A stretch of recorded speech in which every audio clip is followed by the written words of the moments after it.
विश्व हिंदू परिषद आणि सकल हिंदू समाजा वतीने खेड शहरातून भव्य मोर्चा काढण्यात आला। यावेळी शहरातून व्यापारी, विद्यार्थी, सर्व राजकीय पक्षाचे प्रतिनिधी मोठ्या संख्येने उपस्थित होते।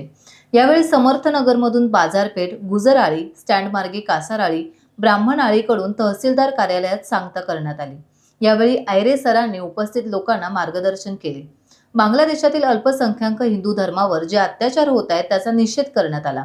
यापुढे जेव्हा जेव्हा हिंदूंवर संकट येईल तेव्हा आम्ही सगळे एकजुटीने रस्त्यावर उतरू, अशा तीव्र भावना मोर्चेकरांनी व्यक्त केल्या। या मोर्चात हिंदू धर्म की जय, जय श्रीरामच्या घोषणेने परिसर दणाणून गेला होता। प्रसंगी सर्व व्यापाऱ्यांनी आपली दुकाने बंद ठेवून या मोर्चामध्ये सहभाग नोंदवला होता।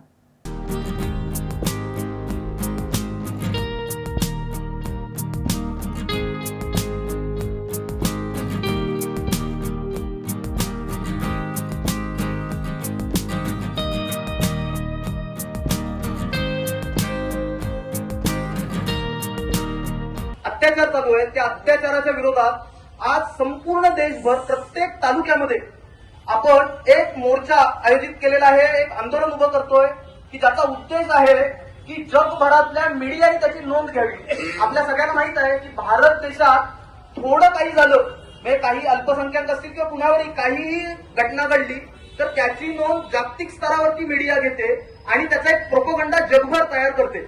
मग आपण बघितलेलं आहे की UN असेल किंवा जे जागतिक स्तरावरचे जे प्लॅटफॉर्म आहेत तिथे भारताविरुद्ध एक मोठं षडयंत्र रचलं जातं।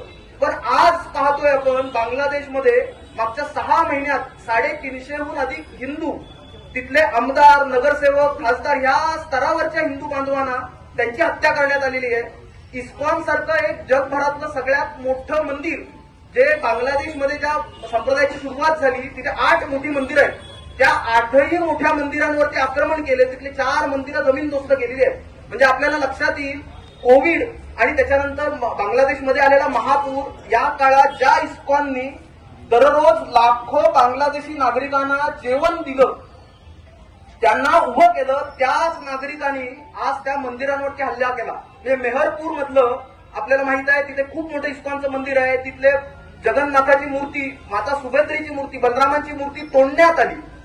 त्याचबरोबर दररोज काही ना काहीतरी अत्याचार तिथे होतोय। आपल्याला माहित आहे की पहिला महिना 1.5 महिना अत्याचार झाल्यावरती तिथला हिंदू बांधव जागा झाला आणि ह्या समस्येच्या विरोधात आपणच उभं राहिलं पाहिजे असा ठाम निश्चय करून मग ते रस्त्यावर उतरले आणि त्याचं नेतृत्व केलं चिन्मय दास, इस्कॉनचे जे प्रमुख आहेत त्या प्रमुखांनी या मोहिमेचं नेतृत्व केलं आणि त्याचा राग मनात ठेवून आज आपल्याला माहित आहे की इस्कॉनचे जे प्रमुख चिन्मय दास आहेत ब्रह्मचारी, त्यांनाही अटक करण्यात आलं, त्यांनाही मारण्यात आलं, त्यांना सोडून त्यांच्यावरती राजद्रोहाचा कलम लावण्यात आलं आणि त्यांना कुणीही मदत करू नये म्हणून त्यांना जो वकील त्यांच्या बाजूने उभा राहिला विष्णू म्हणून, त्यालाही मारण्यात आला। आज तो आयसीयू मध्ये।